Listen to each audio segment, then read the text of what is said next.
Platinum sponsor Pertamina melalui Pertamina Hulu Energi sebagai subholding upstream. Gold sponsors BP Indonesia, Mubadala Petroleum, Medco Energi, Schlumberger. Silver sponsors Chevron, ExxonMobil, Inpex, Petronas, Premier Oil, A Harbor Energy Company. Bronze sponsor Repsol, supported by Indonesian Ministry of Energy and Mineral Resources and Special Task Force for Upstream Oil and Gas Business Activities. Organized by Indonesian Petroleum Association and co-organized by Diandra Promosindo.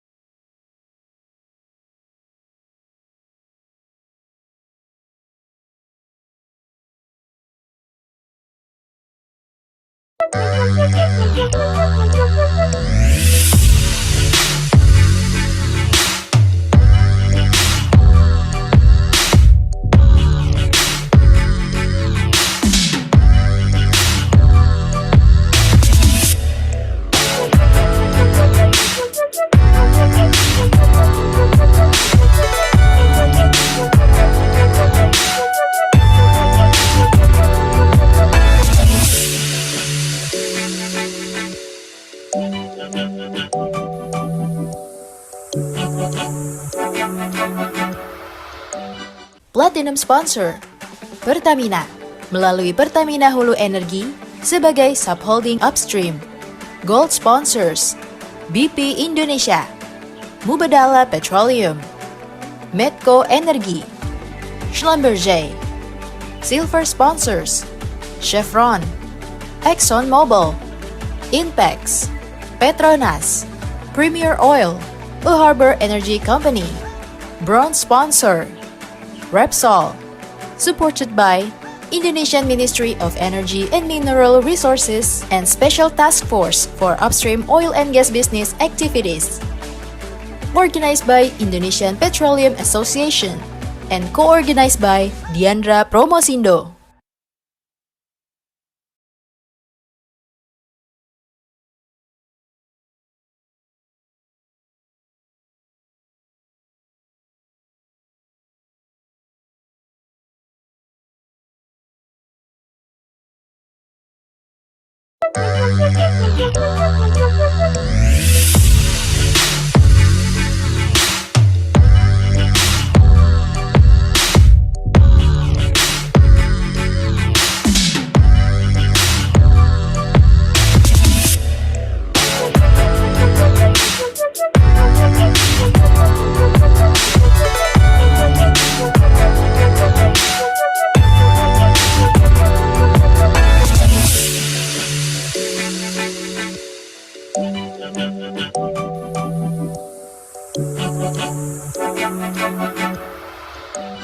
Platinum sponsor Pertamina melalui Pertamina Hulu Energi sebagai subholding upstream.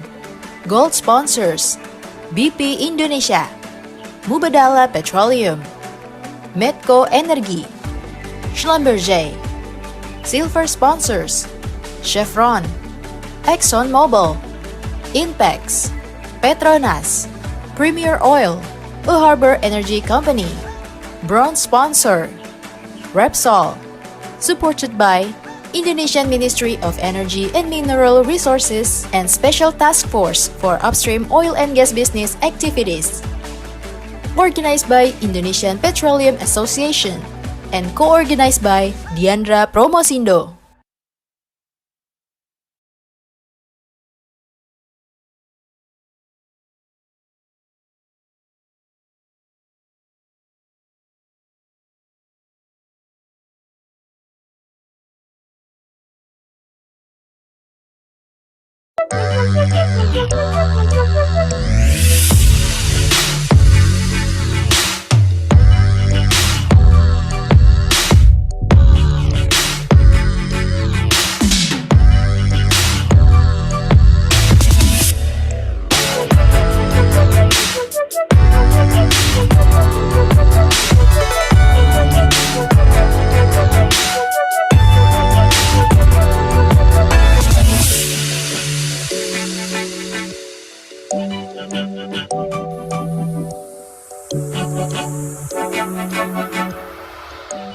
Platinum sponsor Pertamina melalui Pertamina Hulu Energi sebagai subholding upstream.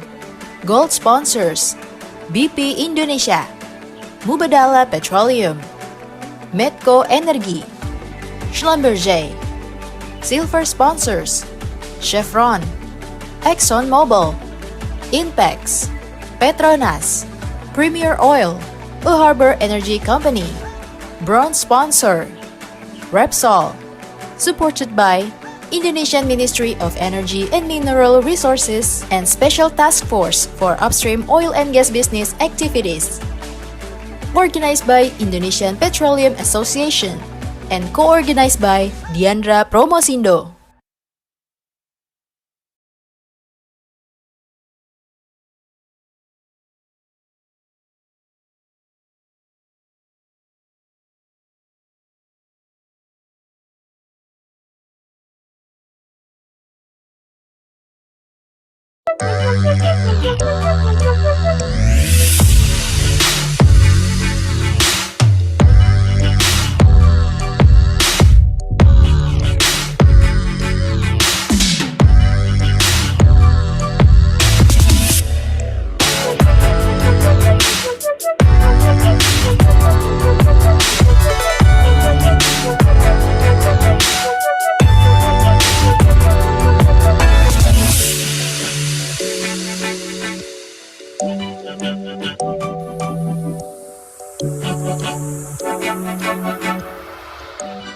Platinum sponsor Pertamina melalui Pertamina Hulu Energi sebagai subholding upstream.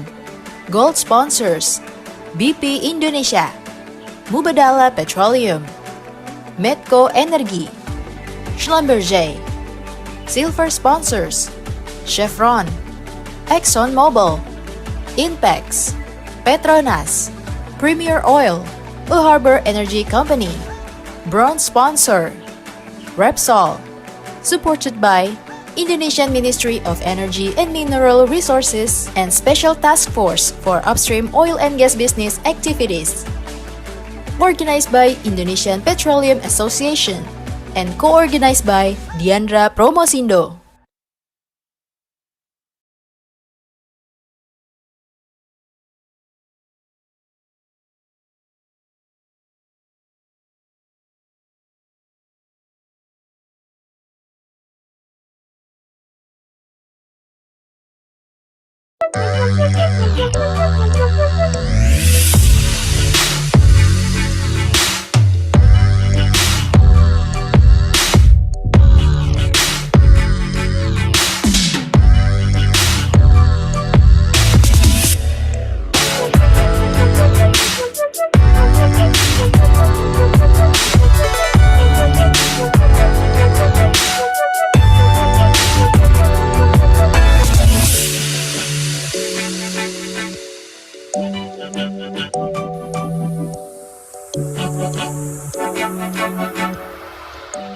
Platinum sponsor Pertamina melalui Pertamina Hulu Energi sebagai subholding upstream. Gold sponsors BP Indonesia, Mubadala Petroleum, Medco Energi, Schlumberger. Silver sponsors Chevron, ExxonMobil, Inpex, Petronas, Premier Oil, a Harbor Energy Company. Bronze sponsor Repsol, supported by Indonesian Ministry of Energy and Mineral Resources and Special Task Force for Upstream Oil and Gas Business Activities. Organized by Indonesian Petroleum Association and co-organized by Diandra Promosindo.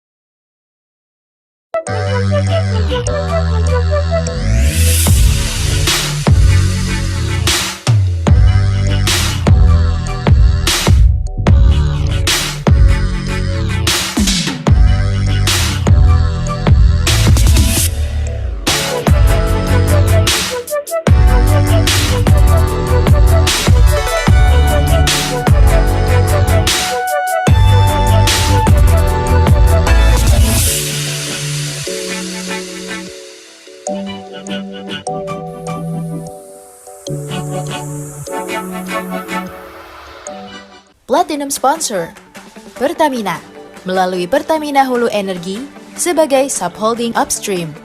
Gold sponsors BP Indonesia, Mubadala Petroleum, Medco Energi, Schlumberger. Silver sponsors Chevron, ExxonMobil, Inpex, Petronas, Premier Oil, A Harbor Energy Company. Bronze sponsor Repsol, supported by Indonesian Ministry of Energy and Mineral Resources and Special Task Force for Upstream Oil and Gas Business Activities. Organized by Indonesian Petroleum Association and co-organized by Diandra Promosindo.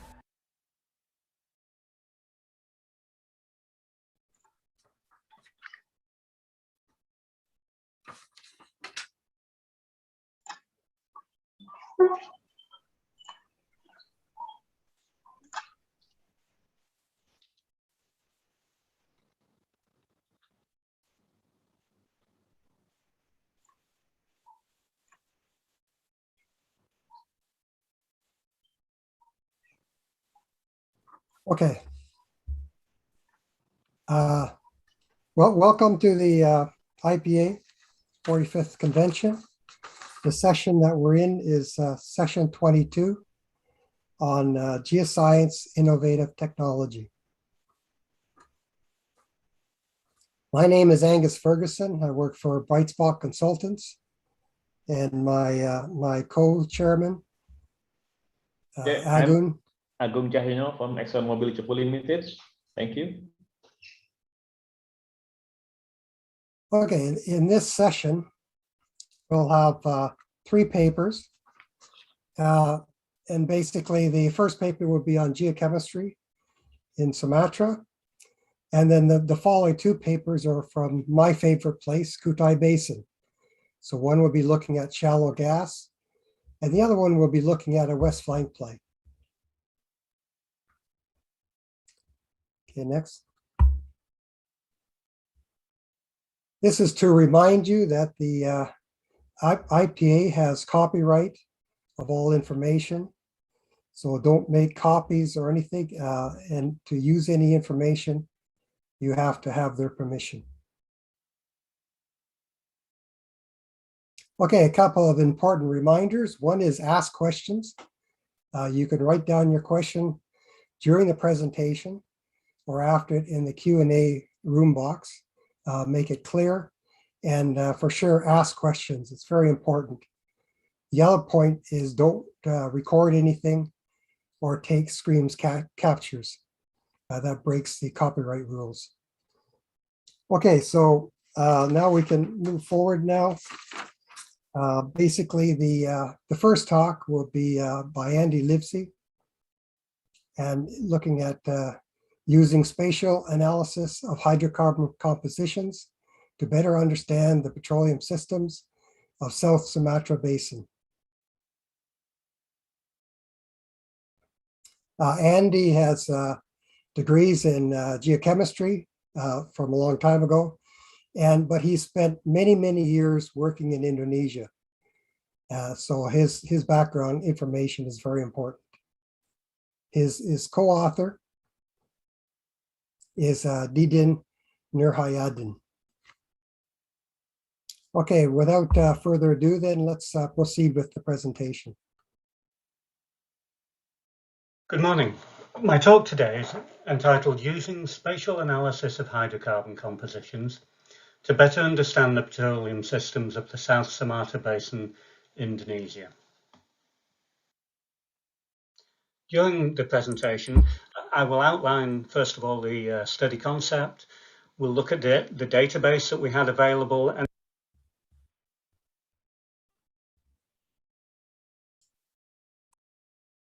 how we built the database.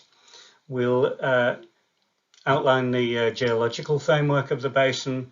I'll then show you how we interpreted the oil groups and look at the spatial distribution of those oil groups, and do the same thing for the gases.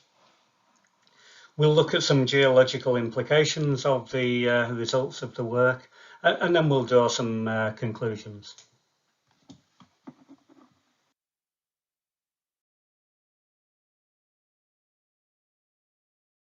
The new MIGAS data repository provides exploration companies with the potential to access large regional geological databases, and with those they have the opportunity to better assess the regional hydrocarbon prospectivity of areas.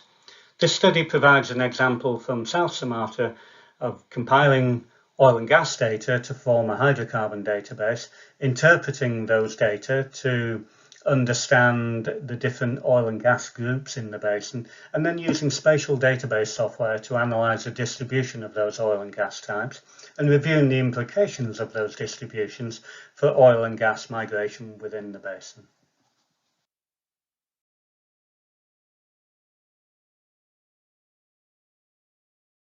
The database comprises geochemical data from 105 oils, 38 gases, and rock data from 72 wells.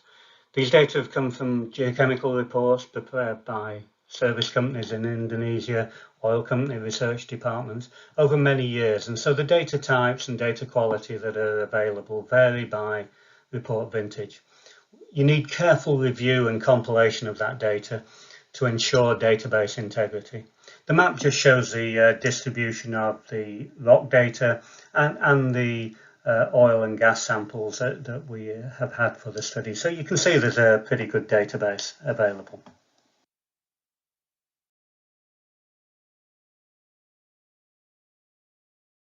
This slide shows the steps of the database building, and we'll go into more detail on some of these in later slides, but essentially we identify the available reports in our database, we carry out a thorough geochemical review of those reports, and then we have a number of digitizing steps that we go through to ensure that we compile the data before we build the spatial database and carry out the interpretation.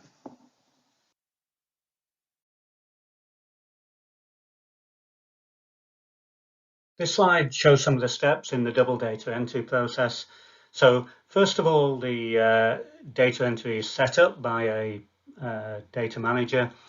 They select the table that needs to be digitized. They identify the source report for that table. They build a sample list for the well and then select the samples that are included in that table, and then select the analysis parameters for which data are provided on the table to be digitized, so that the data enters only see the parameters that are actually on that table. So there's no confusion for them. They just then enter the data by sample for each parameter. And that's done twice by two different data entry people. And those two data entries are compared and any problem sorted out, and then a final file is exported as a CSV file.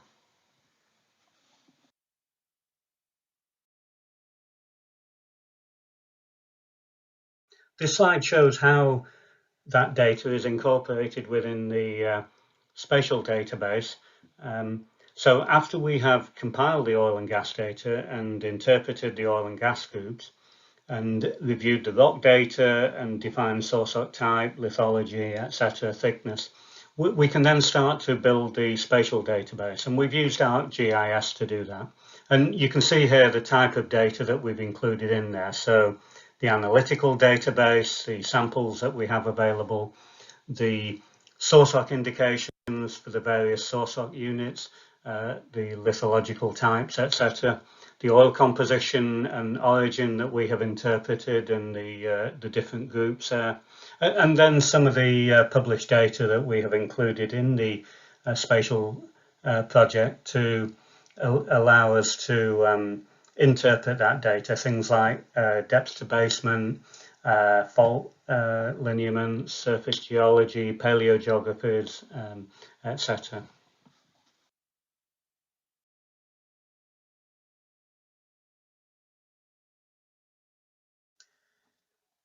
So a brief look at the structural framework of the South Sumatra Basin. Essentially, we have a a series of northeast-southwest trending rifts, which have then been cross-cut by later north-northwest, south-southeast plio-Pleistocene compressional structures.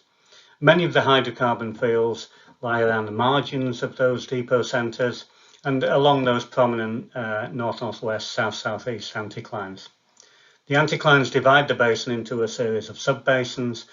Deepest part of the basin contains over 4,000 metres of sediment, and there are shallower subbasins present in the south of the most southerly part of the South Sumatra Basin.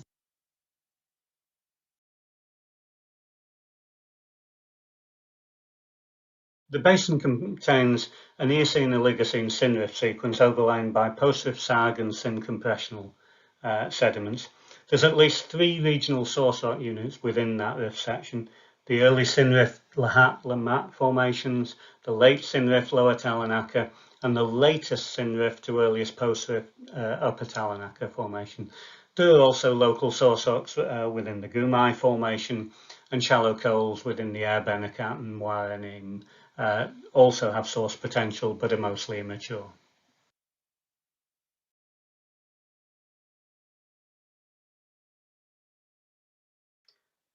This slide shows source rock indications and paleogeographies for the Eocene to early Oligocene, early synrift Lahat-Lammat formations. In the figure in the centre, we show the quality of source rocks that have been identified in that unit, and in the diagram on the right, we show the spatial distribution of source rock occurrences with the paleogeographies for that horizon. And those paleogeographies come from Ginger and Fielding 2005. And what we can see from that is that the Lahat, and to a lesser extent the Lammat formation, include highly oil-prone claystones and carbonaceous claystones with rare coals. Source rock thicknesses range from 10 metres to 350 metres for the claystones and 3 to 15 metres for the coals. And most of those source rock indications occur in wells on the margins of the main area of lacustrine deposition. So it may be that there are much better source rocks than we've actually seen in the in those well sections that we have. Good source rocks are noted in the northwest and the southeast, where the paleogeographic maps don't extend. In the northwest, these are in an inverted depot centre on the basin margin, and in the southeast, there's a separate shallow subbasin present. Here we see the same diagrams for the later Oligocene Lower Talanaka formation, and unfortunately the distinction between the upper and lower Talanaka formation was not available for most of the wells, so the source rock plot and map show all the samples from the undifferentiated Talanaka. Carbonaceous claystones and coals are gas and oil prone within this unit. The source rock thicknesses range from 5 metres to 225 metres for the claystones and up to 55 metres for the coals, so much thicker than in the underlying early synrift source rocks. Most of the source rock indications occur in fluvial, deltaic and shallow marine depositional environments. The Talanaka formation deposition represents a period of overall transgression and infilling of the rifts, but the fact that we've got thick coals suggests multiple transgressive regressive cycles within that unit. Good source rocks are also noted in the southeast, where the paleogeographic maps don't extend. And we also note that the lower Talanaka is often showing less marine influence than the upper Talanaka.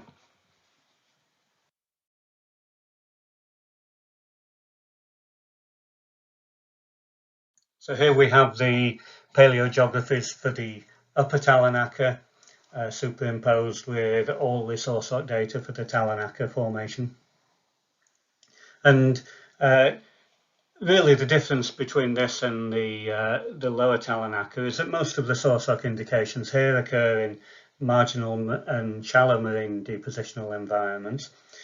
Thicker coals are less likely in the upper Talanaka because we're looking at a period of overall transgression rather than repeated transgression and regression.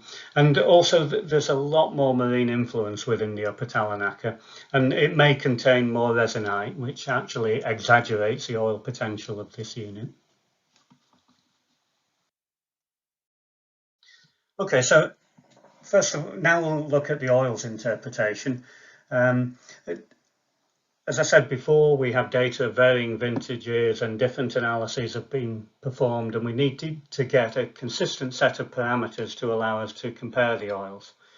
So the following parameters were selected for that interpretation, mainly because they were available for many of the samples. Carbon isotope data, we looked at the alkane carbon isotope values and the canonical variables that we calculated from the isotope data.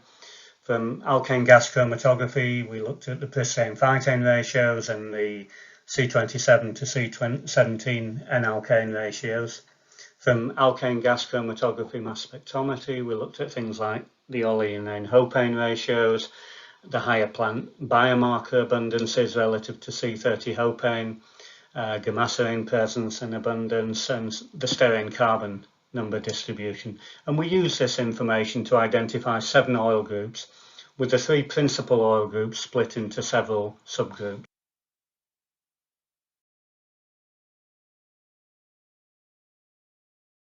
And there's a breakdown of that oils, of those oils groups here. So you can see 7 groups. The main groups were groups 1, 3 and 4, which contained most of the oil samples that were available to us in this study,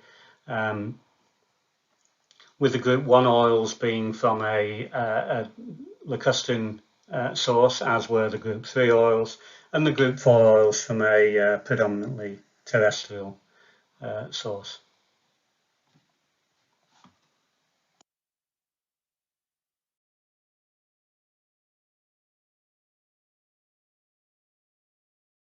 And here we can see some more information from the data that we got. The group 1 oils less waxy than the group 3 oils, even though they're both lacustrine sourced. They're both characterized by low pristane phytane ratios, whereas the group 4 oils are much waxier and contain higher pristane phytane ratios. From the triterpenes that are present in those samples from gas chromatography, the group 1 and group 3 oils are low in bicadinanes, whereas the group 4 oils are very rich. Group 3 is low oleanine, group 1 is variable, group 4 moderate to high oleanine. And groups 1 and 3 are lower in higher plant terpenes than group 4. The group 1 and group 3 oils are richer in regular and rearranged steranes, whereas the group 1 and group 3 show higher levels of C27 and C28 steranes than the group 4 oils. And the group 4 oil sterane traces are often dominated by bicadinanes.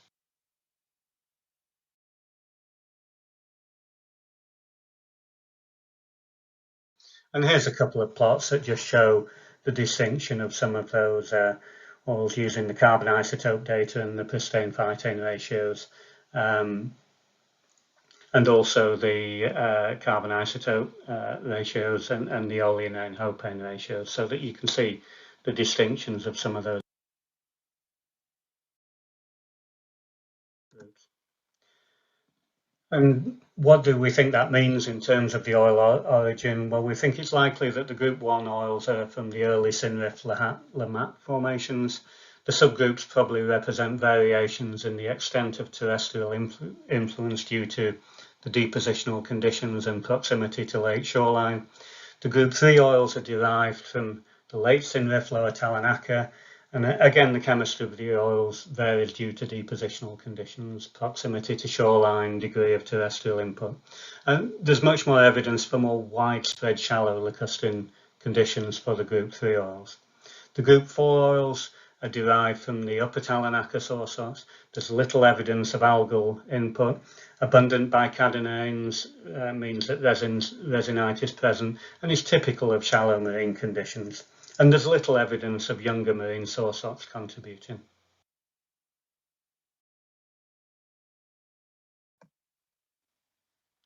In terms of the oil type distribution, the Group 1 oils are mainly trapped close to the basement depot centres where thickest early synrift sources are developed. The Group 3 oils do not occur in the same location as the Group 1 oils, probably due to the presence of good soils between these petroleum systems.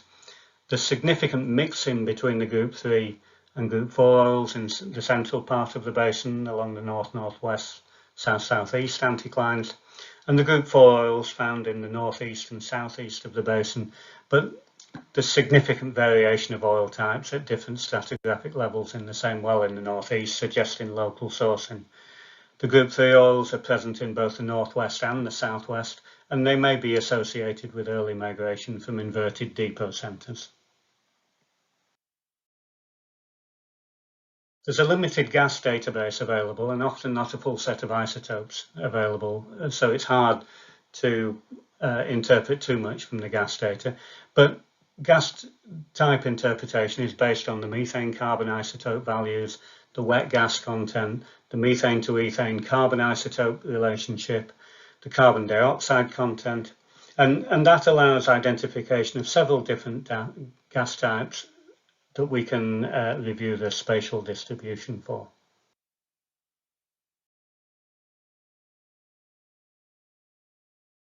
This plot of methane carbon isotope ratios against wet gas content shows that there's very little evidence of biogenic gas in the South Sumatra Basin, and the hydrocarbons encountered range from oil-associated wet gases through condensate and early gas window gas to late dry gases. Some of the gases, like the kettling gases, may have originally been wetter but have been altered by mixing with carbon dioxide.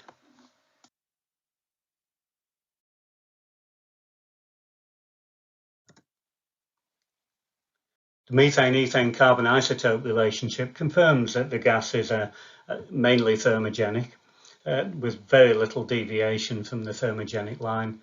The gases range from oil-associated 0.8% reflectivity through late oil to early gas, to mid-gas to late gas. So there's a full range of thermogenic gas types there in the basin.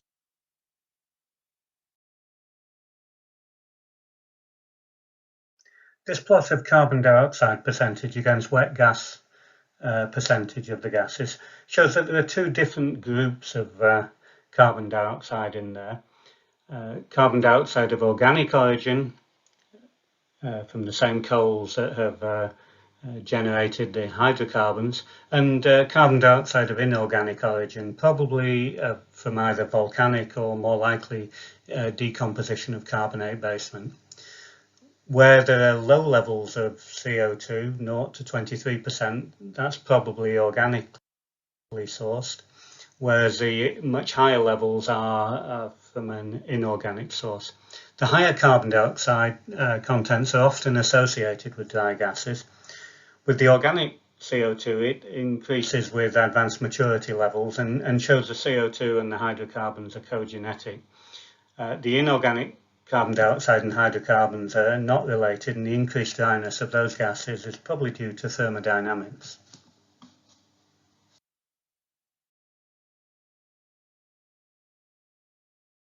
So if we look at the spatial distribution of the gas types, we can see that those late, middle and late mature dry thermogenic gases, shown here by the red circle, are present close to that southern depot centre, and they're assumed to have migrated westwards from that depot centre. The early thermogenic gases along the north-northwest, south-southeast anticlines and in the northern part of the basin are much wetter than those gases. They're shown here by the green circle. We have mostly cogenetic carbon dioxide in the southwest, very variable carbon dioxide elsewhere, and there's evidence of an additional component of inorganic carbon dioxide in the southwest.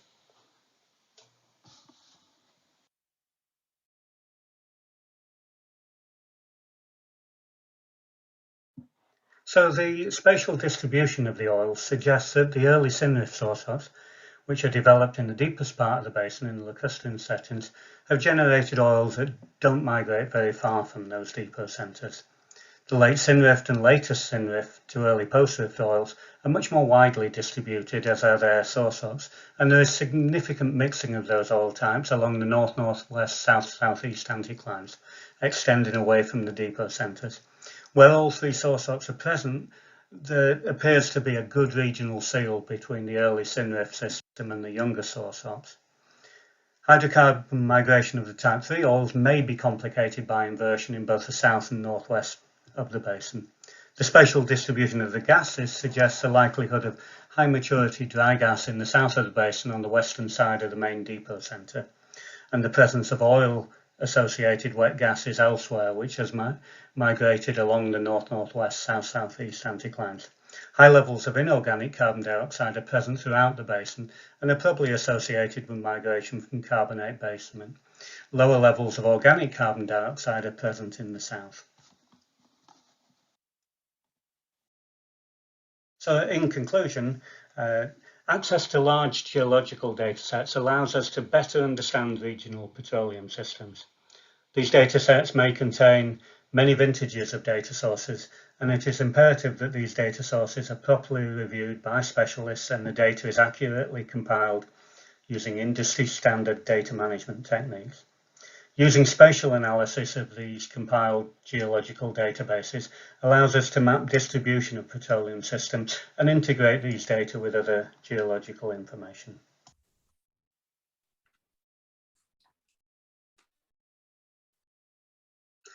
Thank you for listening to my talk, and I look forward to your questions. Okay, thank you, Andy. We have a series of questions for you. The first one is by Budi Ramana regarding CO2 content. Is there any possibility beside of maturity of source rock, and why most of high CO2 is in the west part of South Sumatra Basin?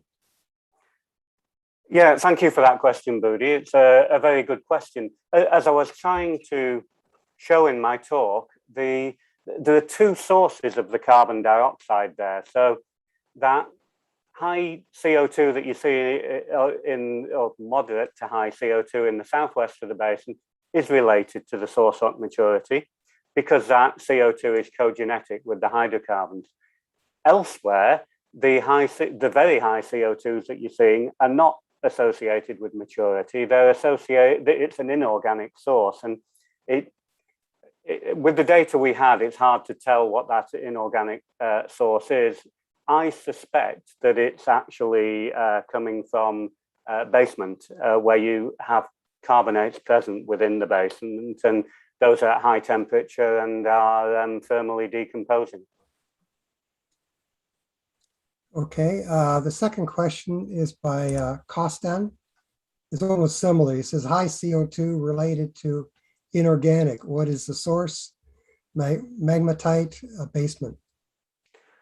As I said in the answer to the previous question, Kostan, I think it's basement decomposition, but you would need more data on that. There are things you can do with the argon content of the gases to get better information on the source of the CO2, but we didn't have that. People generally don't run that, but I suspect it's associated with basement decomposition, and I think if you tried to map out basement composition, you might see that carbonates are more likely on the western side of the basin. Okay. The third question is from Histira. Did you also consider the use of API degree data in your oil group interpretation? And there's a second one. Is there any possibilities that the carbonate Baturaja formation have source rock potential in deeper area? Thanks for the question, Yudi. Yeah, the problem with using API gravity data is we were trying to look at the source rocks for the oils and work that from the oils interpretation. And the problem with API gravity is that you get, they change with biodegradation. And we do see evidence of biodegradation within the basin, so it's harder to do that. But things, basic properties like wax content are very good, because as I showed from the GCs, there are differences in the wax contents of these oils. The lacustrine oils tend to be much waxier than the more sort of fluvio-deltaic oils, and that may also affect how they migrate, and why those Group 1 oils don't sit very far from the basement depot center. I note the question on the Batu Raja source potential. I couldn't see anything from the oils to suggest that I would expect a carbonate source rock to have a quite different signature to the oil types that we saw, but certainly there is potential for restricted marine source rocks associated with the Batu Raja. So it's worth looking at that possibility. Okay, I think we're basically finished now. I don't think there's enough time to sneak in one last question. Okay, well, I'll go through and answer those questions online. Yeah.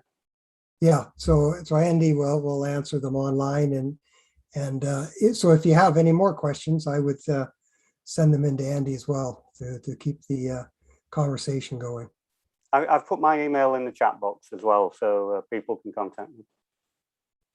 Okay, thank you very much. That finishes the first speaker, and now we can move on to the next.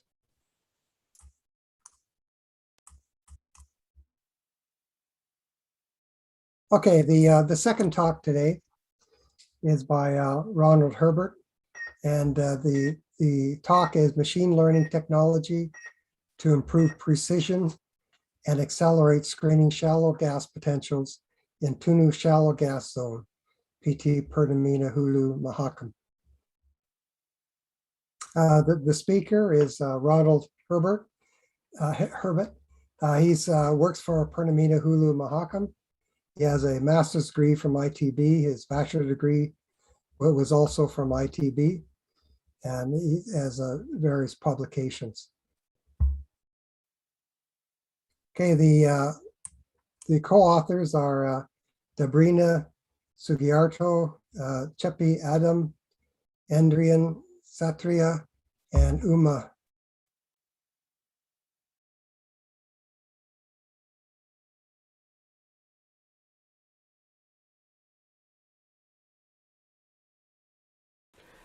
Good day, ladies and gentlemen. Today I will share about machine learning technology to improve precision and accelerate screening shallow gas potential in Tunu Shallow Zone, PT Pertamina Hulu Mahakam.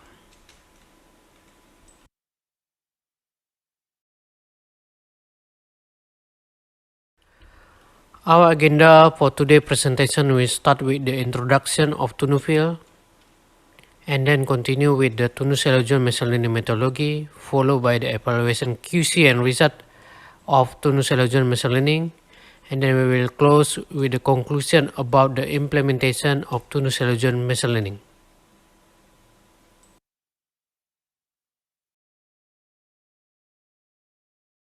Tunu field is one of the largest Pertamina Hulu Mahakam field. Tunu itself located at Mahakam Delta, East Kalimantan, Indonesia. Gas reservoir is coming from shallow zones and main zone, while very shallow zone is not yet developable until now. Tunu history started from discovery on 77, with first development start in 19 for Tunu main zone, while development for Tunu shallow zone was started from 2006, with previously as shallow hazard for drilling. The massive development started on 2010 until now. With the development strategy using a seismic driven for targeting gas-bearing reservoir with combination usage of stack, gathers, and overflow. The gas reservoir is scattered across Tunu field with unconsolidated sand reservoir, very good reservoir property, and pluvia distributary channels. Seismic driven is based on R4 class 3. We are expecting bright amplitude anomaly in far ultrafar as a gas reservoir, as we can see in this petroelastic model, and we call it as a textbook anomaly. But we also dealing with the non-textbook anomaly with the characteristic slightly low amplitude compared to the textbook one. And this situation trigger uncertain condition to targeting this seismic anomaly as a next drilling target. Besides, we have also around 2,000 plus geobody need to access and study more in further before they become next drilling target. Therefore, Pertamina Hulu Mahakam initiate for launch the first machine learning implementation to mimic our reliable R4 alpha seismic method.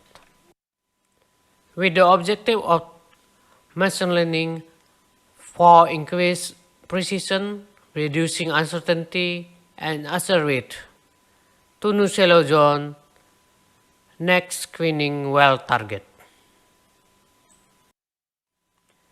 General workflow for Tunu shallow zone machine learning, starting from model preparation. We prepare data to be input in data frame, continue with modeling, splitting our data into training and validation, continue with the model building.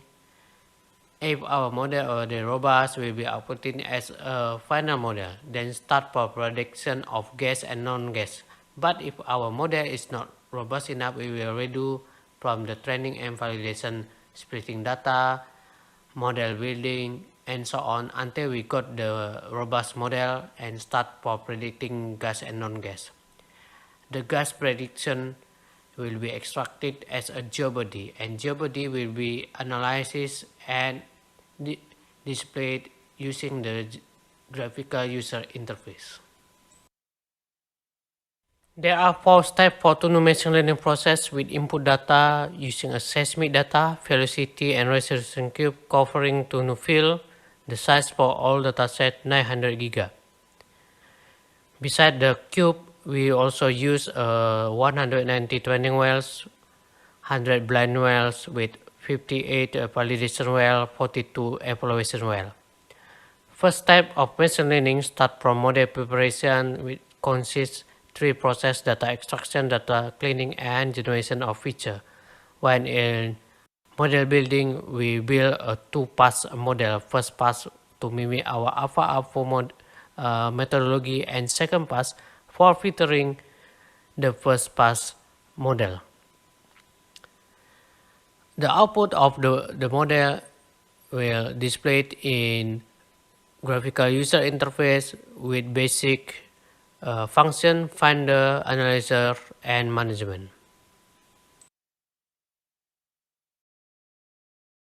First step in model preparation is data extraction process. 3 main problems that we encounter during the process are: first problem, difference resolution between wells and seismic data.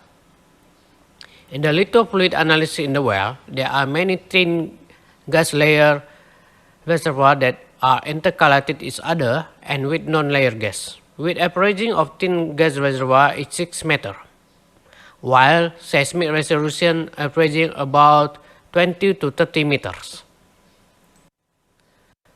This situation raises the problem to determine which seismic data to use and when to use it due to difference in resolution between seismic and well.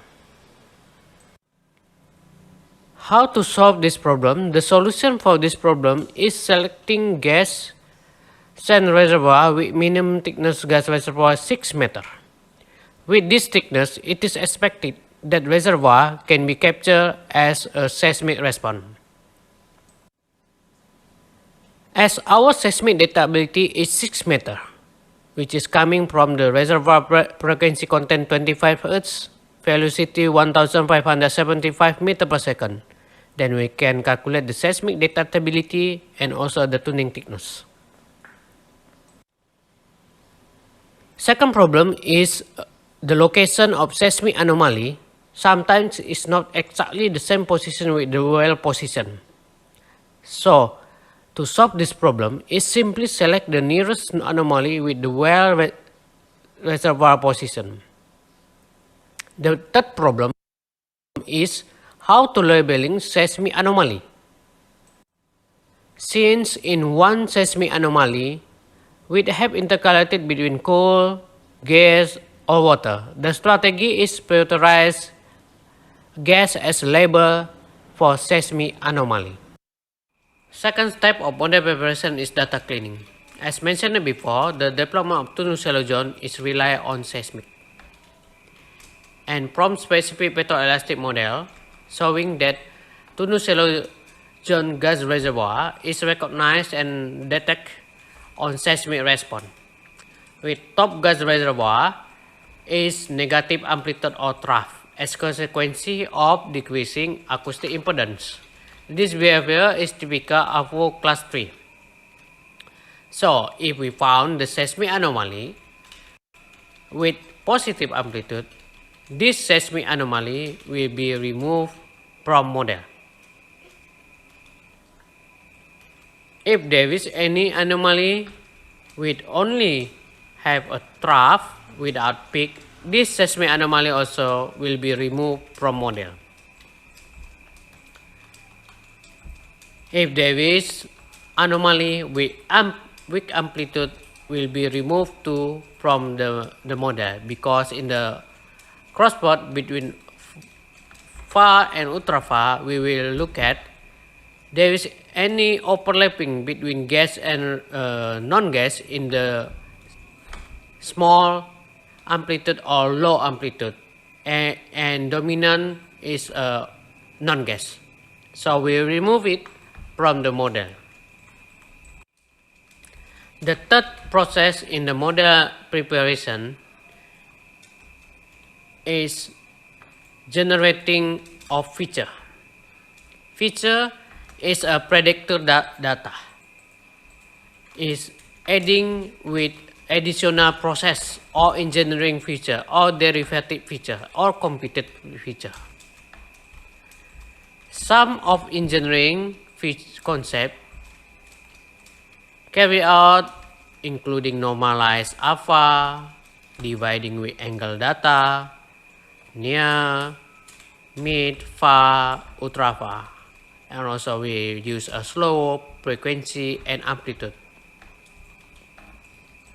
The algorithm is developed using all these features and given to it and determine the unique feature for each label, whether gas or non-gas.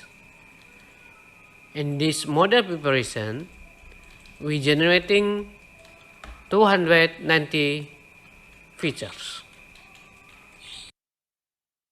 Before run a machine learning modeling, there is a process for selection algorithm machine learning that suit with characteristic of data input. In this case, is Tunu shallow zone data. So using simulation in T-Pod, a tool that runs automatically several combination of machine learning algorithm and display the result in ROC curve, we can select the best algorithm of machine learning that can be used. For our case, the chosen method is random forest classifier because based on the simulation, the random forest classifier gives the biggest area under curve compared with the others classifier. Random forest is supervised machine learning algorithm that is constructed from assembles of multiple decision tree algorithm. It combines as many classifiers for predict based on features input to it. Suppose we want to predict seismic anomaly as a guess. First process is train our machine learning using feature label from data training. Then from total of features that we have, there are main features that can be used for determine the prediction of gas reservoir. For example, if we have a positive sweetness in far stack, machine learning will predict the feature as a guess. If our feature have a bright amplitude in far stack, our machine learning will predict as a guess. And so on, as many as the features will be randomly selected by a random forest algorithm. The final prediction of the seismic anomaly will be selected based on the outcome of the features used by the random forest process.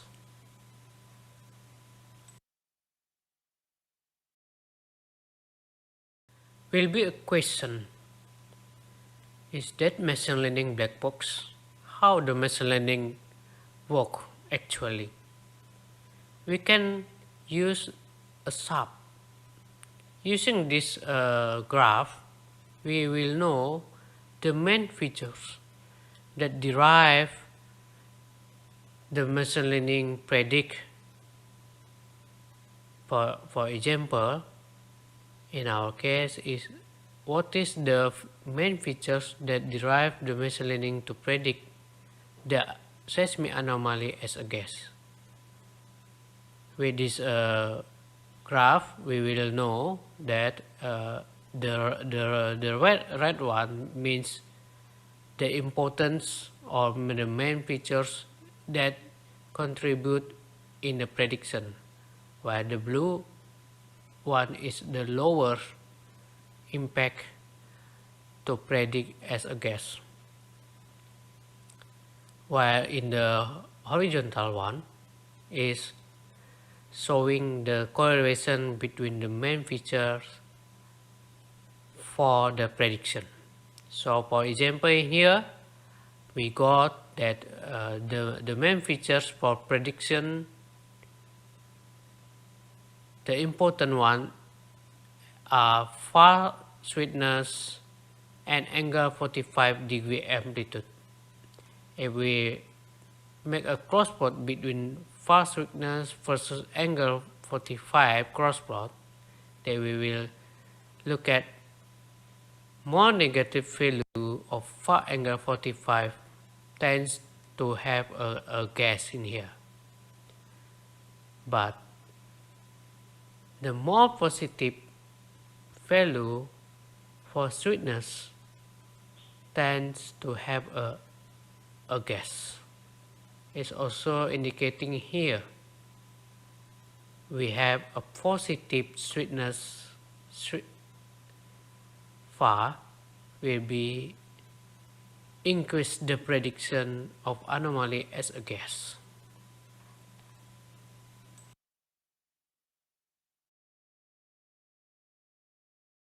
The result of machine learning in Tunu field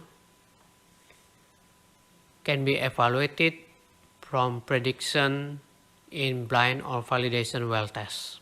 If we compare first pass and second pass, there is a significant improvement in area under curve and F1 score second pass compared with the first pass. Also, if we look at the seismic anomaly in the far stack here, as human we will interpret or predict this anomaly as a guess. Same thing if we're using the lithoseismic inversion gas probe, there is indication of a gas there. In first pass, the machine learning predict as a gas, but with the lower confidence of precision. In second pass, machine learning through prediction that this seismic anomaly is not a gas, and this result same with the result found in well postmortem. As averaging, the detectability of machine learning to predict main seismic target, especially for first pass in all 3D cube, is 89%. If we only take the blind test of 3D95, the precision of second pass is 87%, compare with the first pass precision 65%. Then the accuracy is 84%, compared with the first pass accuracy 65%, but we have a lower machine learning detectability in second pass compared with the first pass, because we have higher filtering in second pass, so improve the precision. We also developing web-based GUI for faster screening next well target. We using machine learning probability, so we can easy to pointing which area in Tunu field can be prioritized for further analysis. GUI is under developing, and the prototype we built so far consists of gather, stack, viewer, AFO, plot, and well searching probability distribution.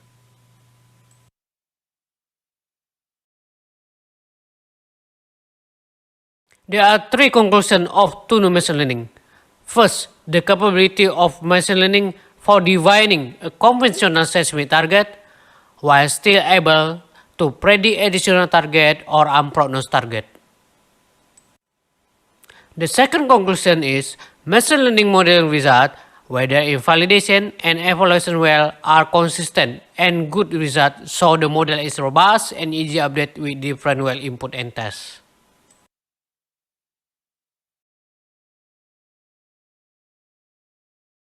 Last conclusion, and the important one, is Tunu machine learning implementation using graphical user interface can accelerate and faster turnaround for next shallow gas target, but still final validation will be decided by 2G. Thank you for all parties, whether authorities or internal Pertamina Hulu Mahakam, and also audience. Have a good healthy. Thank you. Okay, thank you, Rana, for a very interesting talk. There are a series of questions here. The first one is from Kostan. What software was involved in carrying out the machine learning study? Okay, thank you, Pak Angus and the audience, and Pak Costa or Bu Costa. The software that we use for this machine learning study is we use open source software. We use Python based to develop the algorithm and to analyze our data. And then we also build a GUI, and the GUI is displayed in the web base, is also in open source, but we collaborate with our vendor technology to carry out of this machine learning study. Thank you. Okay, the second question is from Johannes Nuara. Question is basically, there are as much as 290 features for training. How are these features made from? And second question is, coal is more easily distinguished from the M45 versus sweetness far cross plot than gas. Do you also produce gas probability section from this ML model? Okay, thank you, Pak Yohanes, for the question. About the features, the 290 features, we generated from our seismic data, and we compute spatial computation like a sweetness. We compute from the seismic, the average, RMS, and so on. And all the feature is computed or derivative from our seismic data itself. It's just a mathematical computation or of our cube, and then we input to our model, and based on this feature, the random forest will look at or identify based on the machine learn from the data training and try to predict when the spatial feature is indicated as a gas, as we can see in the sub graph in slide showing first. In the slide page 12, we can see that what the features is contributed to predict the gas and non-gas. But all the features that we generated is used in machine learning modeling. We not special select or just 10 features put in the model and then run randomly, but all the features that already generated is used in the modeling. Well, the second question. Okay, about the coal is easy distinguish. This for the what called the normal seismic anomaly that we can see in the far and ultra far, the gas will be distinguished. But in the reality, sometimes the non-textbook we call is sometimes the seismic is not clear the amplitude, but also contain the gas, because we have a coal there and composite there, because we also have a limestone and so on. As we put in the slide, in the one of our well postmortem, there's a seismic anomaly is a bright. There is, if we are as human, we will interpret this seismic anomaly will be as a seismic target. But when we drill it, we found a non-gas. That's why we from this study we study more the behavior, the seismic, and also the postmortem. And from the result of our blind well test for this study, we have increased precision, and we hope this machine learning will help interpreter 2G to identify and adding some guiding or additional tools to fastering the analysis for the targeting next well target. Okay, the next question is from Ika. You mentioned that you use ultra far stack seismic data. Do you have any special work for your seismic reprocessing to reduce the impact of gas attenuation? And do you have any frequency domain analysis for your study? Okay, thank you, Bu Ika, for the question. For the processing, we just use normal processing. No, we didn't process the data with the spatial algorithm of processing. We only process the one of our seismic data using depth three-stack depth migration, the Kirchhoff depth migration, while the others we have a three survey we use in the study. One goes to the three-stack time migration, and the others is just a Kirchhoff time migration. For the selection or the mute for the stack, we just select based on our petroelastic model, which the angles that's suitable to put as a near, far, near, mid, far, ultra far, and so on. So there's no special reprocessing did for our data. And for the frequency domain analysis, of course, before we run the machine learning study, we have intensive study of usage of the seismic data and geophysical method for we use in our daily methodology, as we call the Tunu reliable methodology. in our paper, we mention it generally about Tunu variable methodology, and we also mention the reference if all of us want to study further about our Tunu variable methodology beside our Tunu machine learning study here. Thank you. Okay, the next question is by Hari Gento. Is there any low resistivity or low amplitude pay that would complicate your machine? Yes, thank you for the question. Good question.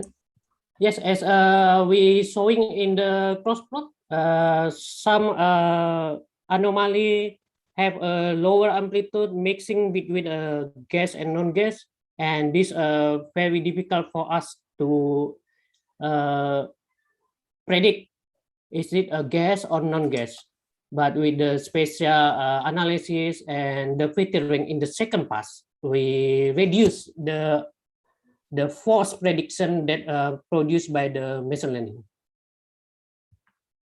Okay, I think that pretty well finishes it for the question period. There are still a lot of questions. I'm sure that Robert could probably contact the people to answer the questions. Okay, but Okay. I will go through the question that already not yet answered live and type the question. Thank you very much. Okay, thank you very much, Ronald, for your presentation. Thank you.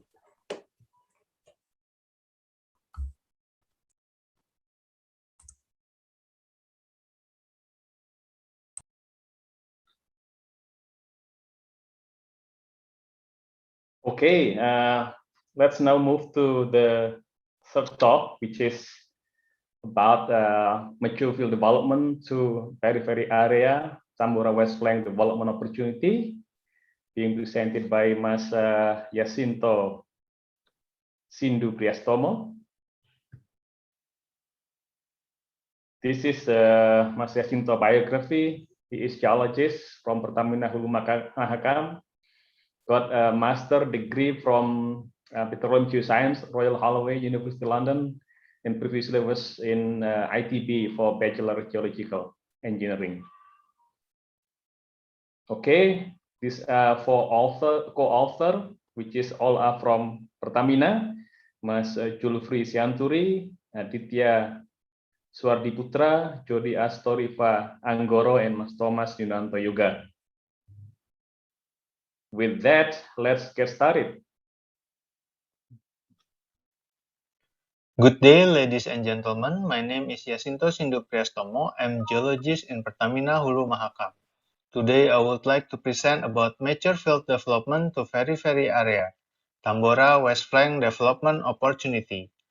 Co-author for these subjects are Aditya Suardiputra, Jody Astoriva Anggoro, Thomas Yunanto Yoga, and Julfri Sianturi from Pertamina Hulu Mahakam. Tambora Field, one of gas field in Mahakam PSC, located in Lower Kutai Basin at East Kalimantan Province. Lower Kutai Basin is one of prolific basin with many hydrocarbon fields found in this basin. Lower Kutai Basin is formed through a series of inverted east-dipping extensional fault through Cenozoic. The inverted fault system can be divided into 5 petroleum provinces. From west to east are onshore area, internal axis, median axis, external axis, and offshore area. Area of interest of this presentation are Tambora and Nilam field of internal axis. Both fields are gas fields discovered in 1974. Tambora field is one of gas field operated by Pertamina Hulu Mahakam, while Nilam gas field is operated by Pertamina Hulu Sanga-Sanga. Both of the companies are currently subsidiaries of Pertamina Hulu Indonesia. This presentation is part of borderless joint study between subsidiaries under Pertamina to maximize the potential of hydrocarbon fields all across Lower Kutai Basin field. In general, Tambora and Nilam are deposited in fluvio-deltaic environment, where the environment consists of combination from fluvial, delta plain, and delta front in lateral distribution and vertical succession. Tambora have 4 hydrocarbon zones, starts in depth around 2000 meters subsea, begin with D zone, the youngest, then E, F, and G zone, the oldest, in depth of 3,500 meter to 4,000 meter subsea. These hydrocarbon zones are also observed similar to Nilam field.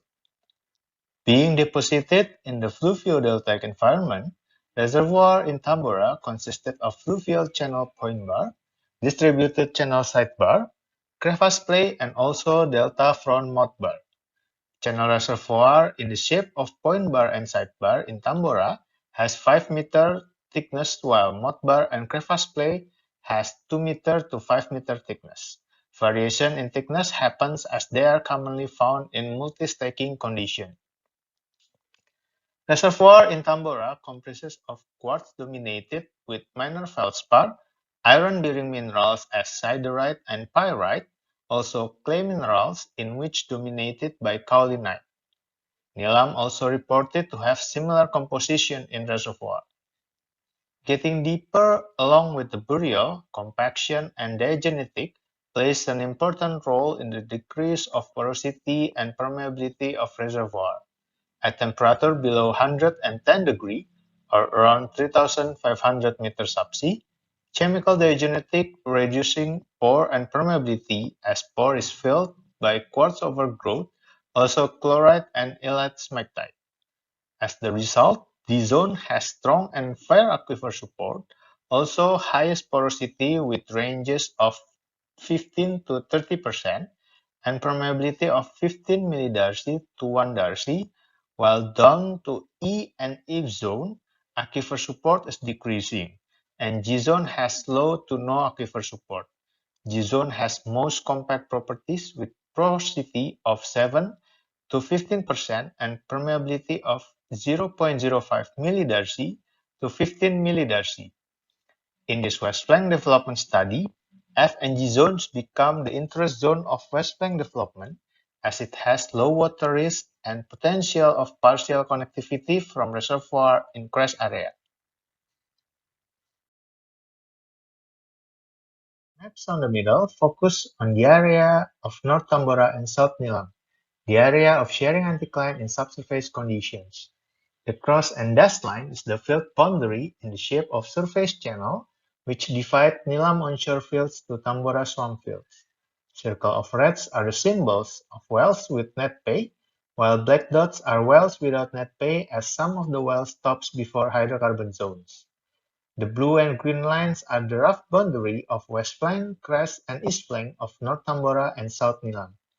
Based on those well data, net pay thickness were modeled and hydrocarbon distribution were drawn especially in west flank, then put together in these maps.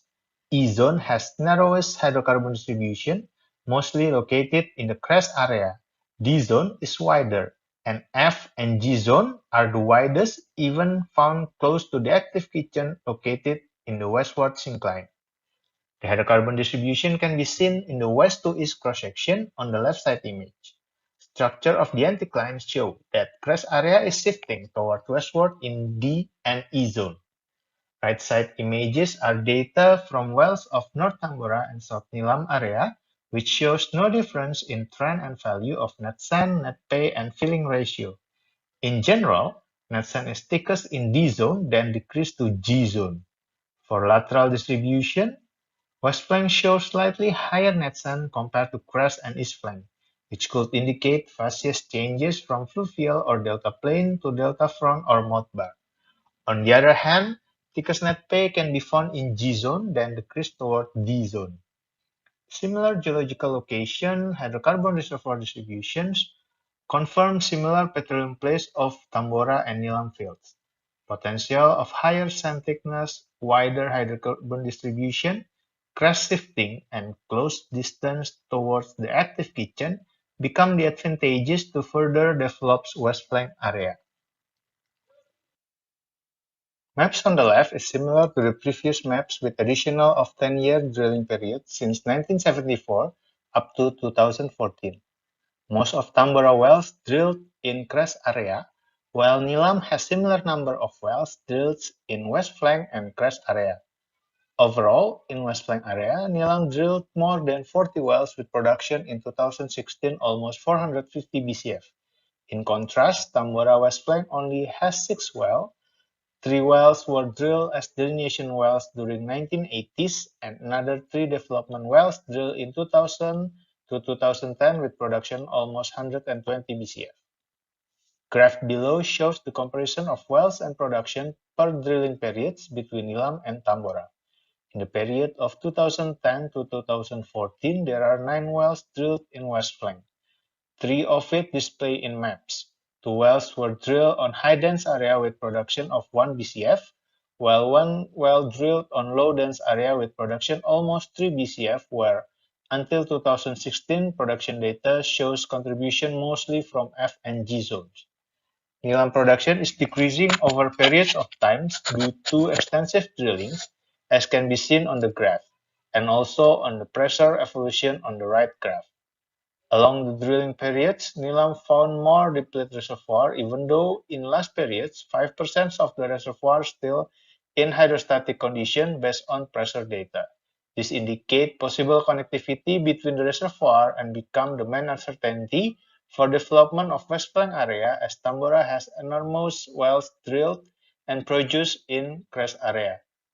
Being located in the similar geology and petroleum plays, potential of West Flank shown by Nilam could be used as analog to develop empty corridors of West Flank Tambora.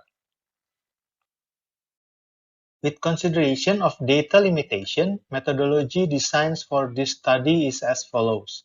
First, use the seismic to identify the presence of channel on the west flank, then extrapolate it to high dense well area in crest. Tambora has geomodels created using deterministic approach strongly derived by well data. The limitation of well data on the west flank could create bias for defined channel body on the area.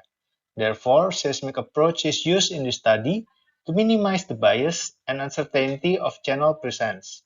Then, from the well data of Tambora and Nilam, the potential area is delineated from net pay of each zone. Compare the reservoir properties of West Flank area from both fields, looking for optimum distance for well placement proposed. Continue with defining net sand and net pay using sand and filling ratio, followed by volumetric and reserve calculation, which I will explain in more details in following slide. West Flank area, there are only 2 crossline and 2 inline seismic lines with the addition of 3 more seismic lines in the anticline crest area. Tambora is the only field in Mahakam PSC with no 3D seismic data. Its 2D seismic was taken in 1973 to 1980 period in 2 km grid distances with 15 Hz dominant frequency, 40 meter resolution and 20 meter detectability. 3D seismic programs were planned back in 2002 but cancelled due to the abundance of coal found across Tambora field, which hindered the detection of the sand reservoir.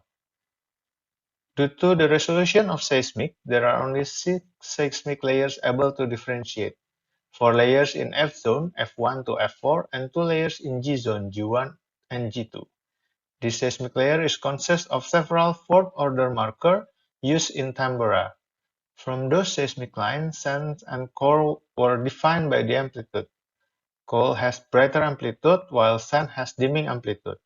Smiley-like feature defined as channel scoring also being considered to identify the channel sand. Therefore, confidence level for the interpretation were defined by the presence of dimming and scoring feature. High confidence has dimming and scoring, while low confidence level only has scoring feature.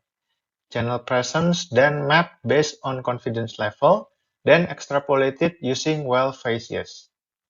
Statistic of seismic channel shows 47% has positive correlation between seismic interpretation and well data.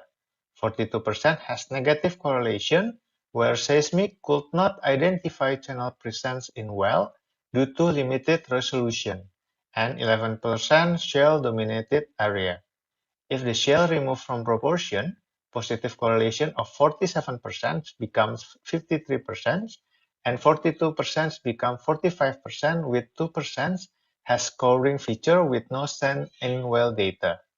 In summary, channel defined from 2D seismic has 53% chance to identify the channel with possibility of additional 45% channel feature could be accessed outside seismic detection. Next steps is conducting estimation of the properties of reservoir by analyze well on west flank area. As explained before, there is a similar value of trend and value on sand distribution and pay thickness at third order of genetic sequence. Yet, in more detailed level, there is slightly different caused by lobe switching phenomenon. It is a phenomenon present during delta formation, as we know. Sediments deposited into a depositional space at one time.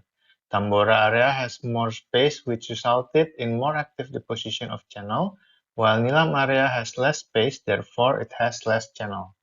It is then will be compensated during next deposition, where Tambora become thicker with less space than the active deposition switch to Nilam area. Therefore, to minimize bias due to this phenomenon, properties for west flank proposed well will use data from Tambora west flank wells only. Sand ratio in Tambora shows trends of regressive-transgressive cycle, with highest ratio in zone F2 for 29%, and the lowest ratio is 7% in F4, where bar is dominated. While in G zone, it shows 20% for G1 and G2. Force filling ratio, the highest in G zone with more than 60%, and the next is zone F4, but it mostly due to small sand ratio. Porosity shows decreasing value as expected due to burial and diagenetic, with highest is in zone F1 with range of 13 to 16%, while the lowest in zone G2 with range of 10 to 11%. Water saturation for overall is on the range of 15 to 36%. As mentioned before, dynamic uncertainty of reservoir connectivity becomes one of the biggest hurdles to define in this study. Both of good and partial connectivity between reservoirs is commonly observed in Tambora field. One of the reasons for partial connectivity is because of the sidebar geometry with clay plug presents as lateral seal. For example, below is cross-section of Tambora wells from northwest to southeast, from A to B.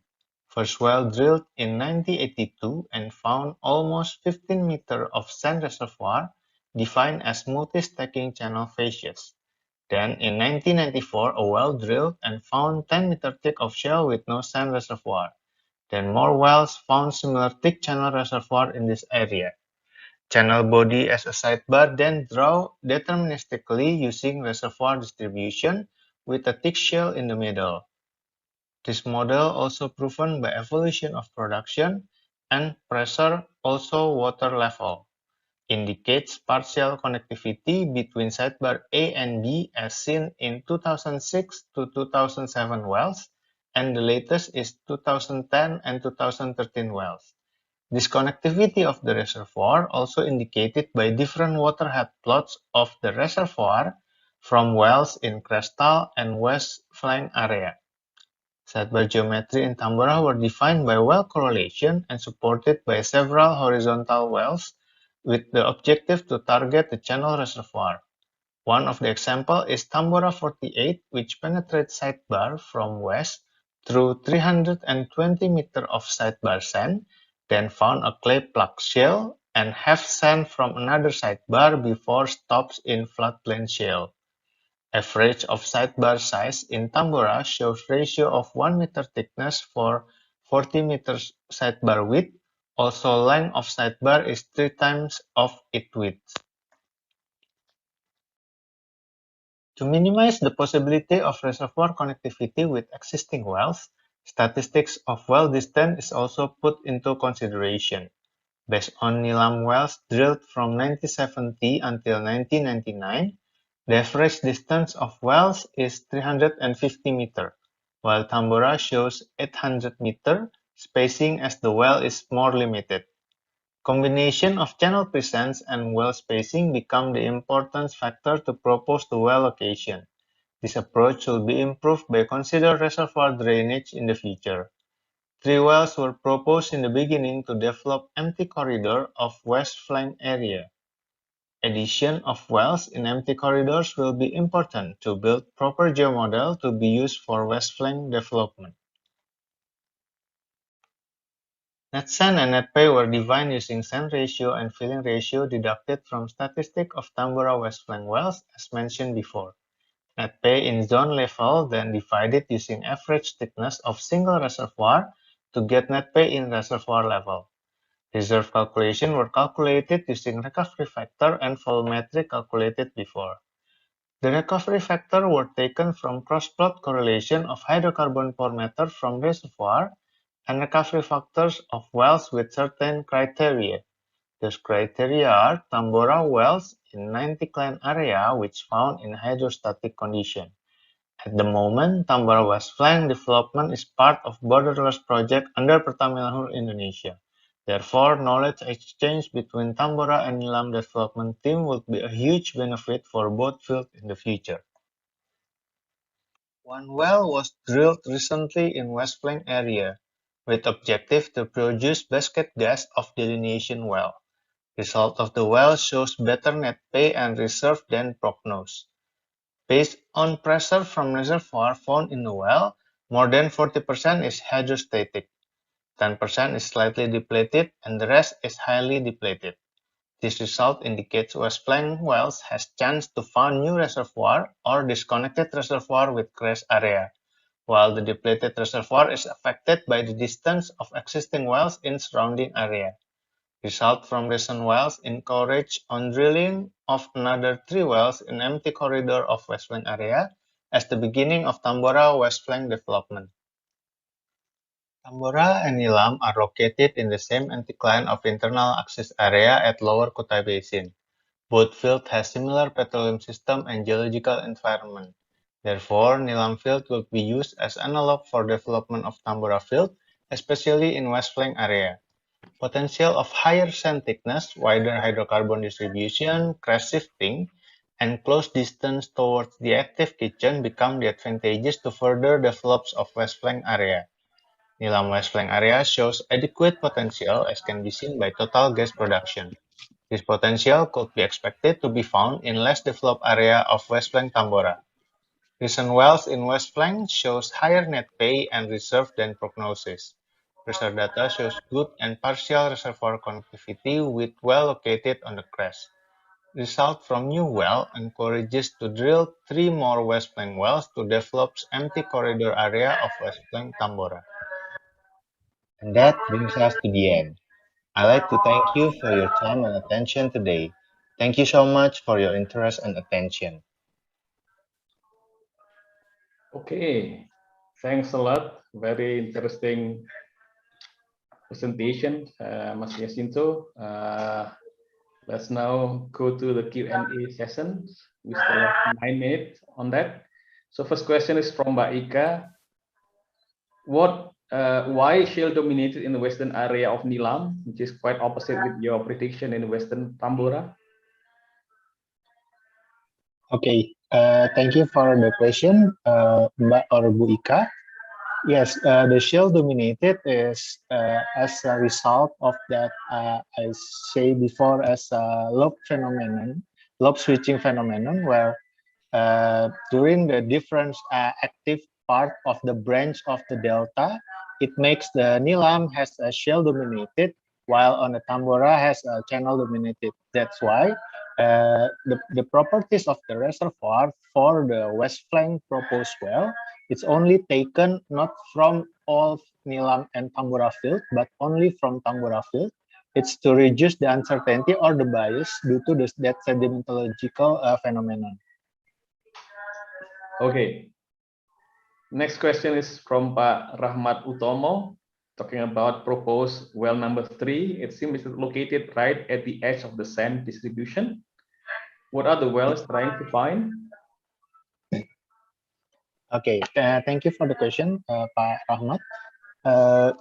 That the graphic or the map shows the net sand and net pay derived from the well that's existing wells, which has a net pay and net sand. that the edge of the sands, it's only because of the limits the existing wells. Because there is no well, the data is stopped there. That's why with the more data from the proposed west flank well, it could build more robust geomodel for the west flank area to be used in the further west flank development. Okay, thank you, Mas Jacinto. Next question is from Pak Muhammad Aib. So how to determine the reservoir? It is still in virgin area, not connected to the existing production wells, which is in central, I assume. The answer is we cannot determine which reservoir is not connected or connected. That's why the connectivity between reservoir in the crest and the west flank is our main uncertainty. Therefore, to reduce that uncertainty, we consider the well spacing data using NILAM experience of drilling well, and also looking for the later for the reservoir drainage, statistically based from the Tambora and also NILAM. So for now, that the reservoir connectivity is still our main uncertainty because of the limited well data and also resolution of the seismic. Okay. Thank you. I don't see more question in the Q&A box. Pak Angus, do you have anything you would like to say? Yeah, I have a question here. Basically, when you drill a well on the west flank, you're finding some sands which are in communication with the crest and some sands which are in sort of virgin pressure. Does that prove that you're actually getting stratigraphic trapping on the west flank? The stratigraphic trapping, actually we see in several wells that already drilled, but we cannot determine or exactly determine the condition, which area is has this connectivity or which area is completely connected. That's why we do the uncertainty reduced by using that I said before is the well spacing. For now, that we don't have any methodology to exactly determine that which area has good seal for stratigraphic trapping, but that stratigraphic trapping can be seen in Tambora in several layers based on the presence of sidebar and the clay plug between the sidebar itself. Okay. I have one more question if there isn't Yes. one. Basically, then your style of drilling, would you call that grid drilling? Because you're having to locate your targets on spacing, not on seismic anomalies. We use yes, due to the limited resolution, we currently use the seismic to have a boundary of a channel. It's like a channel envelope, we call it, and then it shows the limit of the what seismic interpreted as channel, and then we stake it from the 6 seismic zone, and then from that staking, we also use consider the well spacing, and then we make like a hole from the drainage radius, and then the left of it with the area of most channel interpreted by seismic, then we put the proposed well there. But yes, it's a grading methodology with help of the seismic as to increase the probability to find the channel presence or the channel existing on the west flank area. Yeah, very good. I agree. Okay. I have one question to follow up the subject that you have just mentioned to Pak Angus to respond to Angus' question. So when you talk about in Nilam, the radius of well is about 350. So do you expect the Tambora will come to the smaller radius like that based on the reservoir simulation that I assume is available in Nilam field? Yes, the proof that Nilam still doing drilling, even though they already have like 40 more wells in the West Flank area, it means they still shows economic potential in the West Flank area. That's why even though in the latest period of drilling from the database we have from 2010 and 2014, they still drill like 9 wells. It shows that they believe the potential of West Flank is still there. That's why for now during the study we don't have good sharing knowledge between Tambora team and Nilam team because of the previous operator. But now, because it's now already borderless joint study under Pertamina Hulu Indonesia in Pertamina, so we're planning to have more detailed knowledge sharing about the reservoir simulation that they have, or about the drilling strategy they have to develop the potential on the West Flank area. Okay, I think there it should be, because again, these two are in twin, so we need to yes, that's true. Learning one to another. One more question, Pak Angus, do you have anyone in your mind? No, I think actually the session is pretty well finished now. But that was very good. I was really interested in that. Okay, so again, thanks so much, Mas Yosinto. Also, thanks to all the co-authors. So excellent presentation. I think with that, this concludes today. This late morning session. So again, I wanted to say thank you so much to all presenters, co-authors. Special thanks to the audience. Thank you so much for joining. Thanks to Pak Angus, also to Pak Arya to lead the chair, the session. You may download all the papers in the IPA website. However, please be the member to do so. And just a reminder that we still have one more session after the Friday prayer, also the closing ceremony from the committee. So please come back and join the convention after the Friday prayer. And at last, thank you so much to our sponsors. Anything you like to say, Angus? No, that's fine. Very good. Okay, with that, we adjourn the session. Thank you so much.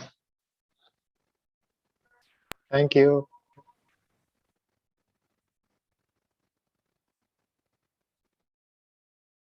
Platinum sponsor Pertamina, melalui Pertamina Hulu Energi sebagai subholding upstream. Gold sponsors BP Indonesia, Mubadala Petroleum, Medco Energi, Schlumberger. Silver sponsors Chevron, ExxonMobil, Inpex, Petronas, Premier Oil, A Harbor Energy Company. Bronze sponsor Repsol, supported by Indonesian Ministry of Energy and Mineral Resources and Special Task Force for Upstream Oil and Gas Business Activities.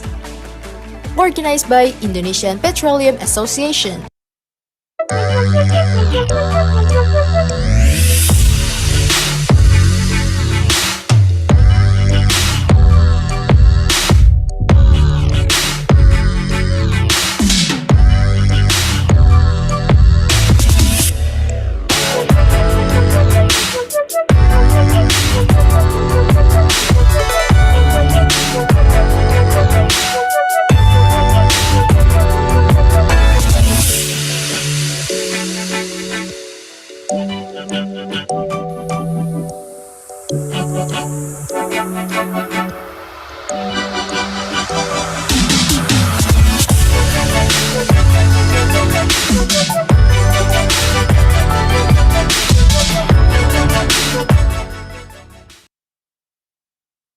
Platinum sponsor Pertamina melalui Pertamina Hulu Energi sebagai subholding upstream. Gold sponsors BP Indonesia, Mubadala Petroleum, Medco Energi, Schlumberger. Silver sponsors Chevron, ExxonMobil, Inpex, Petronas, Premier Oil, a Harbor Energy Company. Bronze sponsor Repsol, supported by Indonesian Ministry of Energy and Mineral Resources and Special Task Force for Upstream Oil and Gas Business Activities. Organized by Indonesian Petroleum Association and co-organized by Diandra Promosindo.